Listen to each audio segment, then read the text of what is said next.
और भले ही अमेरिका के राष्ट्रपति डोनाल्ड ट्रंप दावा करें कि वो ईरान को तबाह कर देंगे, लेकिन तमाम धमकियों के बावजूद ईरानी रत्ती भर भी झुकने को तैयार नहीं है। ईरान ने तो यहां तक दावा कर दिया है कि वो अमेरिका और इजरायली अड्डों पर ऐसे घातक हथियारों से हमला करेगा जो ट्रंप और नेतन्याहू के लिए हार्ट अटैक जैसा होगा।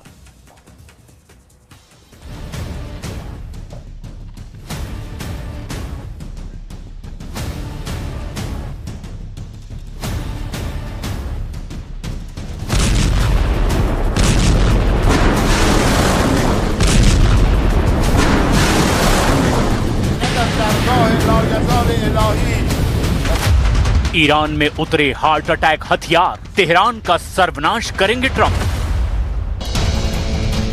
8 अप्रैल 2026 से अब तक अमेरिका ने ईरान पर हमला नहीं किया है, लेकिन अब अमेरिका ने ईरान पर अब तक का सबसे बड़ा हमला करने का फैसला किया है।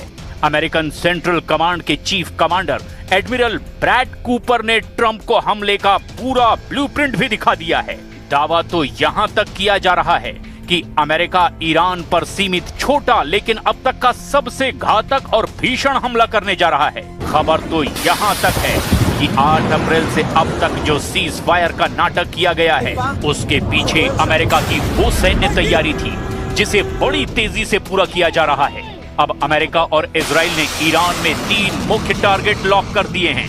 पहला, ईरान के वो टॉप लीडर, कमांडर और जनरल मारे जाएंगे जो अमेरिका की परमाणु शर्तों को मानने से साफ इनकार कर रहे हैं। इसके अलावा अमेरिका ईरान के करीब 3000 तेल कुओं को तबाह करके उसे पूरी तरह से तबाह कर देना चाहता है। और तीसरा सबसे जरूरी टारगेट है ईरान के वो परमाणु ठिकाने जहां अभी भी 440 से 460 किलो तक संवर्धित यूरेनियम मौजूद है। वहीं दूसरी तरफ ईरान ने दो टूक कहा है, अगर अमेरिका और इजराइल ने भूलकर भी हमला किया तो ईरान ऐसे हथियारों से हमला करेगा जो ट्रंप और नेतन्याहू के लिए किसी हार्ट अटैक से कम साबित नहीं होंगे। इस बीच सबसे चौंकाने वाली खौफनाक रिपोर्ट ये है कि ईरान किसी भी वक्त परमाणु बम बना सकता है। इन सब खबरों की अब फुल डिटेल के साथ वो विश्लेषण देखिए जो ये साबित करने जा रहा है कि दुनिया अब सर्वनाश युद्ध में प्रवेश कर चुकी है। हाइपरसोनिक हमले को तैयार अमेरिका, हार्ट अटैक हमला करेगा ईरान।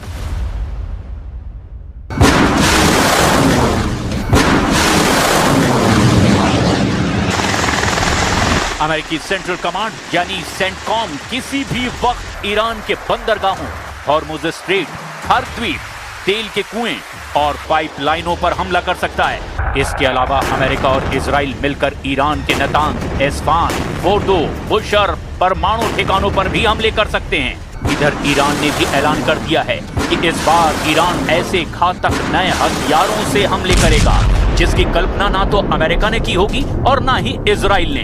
दावा तो यहां तक किया जा रहा है कि ईरान के पास लंबी दूरी की हाइपरसोनिक मिसाइलें 70% से ज्यादा बची हुई हैं। इधर खबर यह है कि अमेरिका भी अपनी डार्क ईगल हाइपरसोनिक मिसाइलों से ईरान में बड़े ठिकानों को निशाना बना सकता है। खबर है कि अमेरिका की डार्क ईगल 5 मैक की रफ्तार यानी लगभग 6100 किलोमीटर प्रति घंटे की रफ्तार से ईरान पर हमला कर सकती है।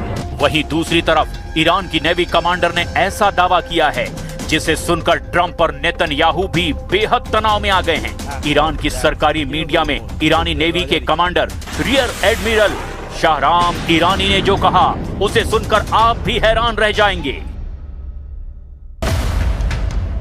ईरान ने अमेरिका और इजराइल के खिलाफ नए हथियार का इस्तेमाल करने की धमकी दी है। ईरान ने कहा है कि उसका ये हथियार दुश्मन के खेमे में खलबली मचा देगा। ईरान ने ये हथियार निकालने की धमकी ऐसे वक्त में दी है जब अमेरिकी राष्ट्रपति डोनाल्ड ट्रंप ने उनके समझौते के प्रस्ताव को ठुकरा दिया है। ट्रंप ने ईरानी प्रपोजल को ठुकराते हुए कहा कि हॉर्मुज स्ट्रेट के आसपास अमेरिकी नेवी की नाकाबंदी जारी रहेगी। ईरान के सरकारी मीडिया ने नेवी के commander rear admiral Shahram Irani का बयान जारी किया है। बयान में शाहराम ने कहा कि इस्लामिक गणराज्य ईरान के एक ऐसे हथियार का सामना अब दुश्मन की सेना को करना पड़ेगा जिससे वो बहुत ज्यादा डरते हैं।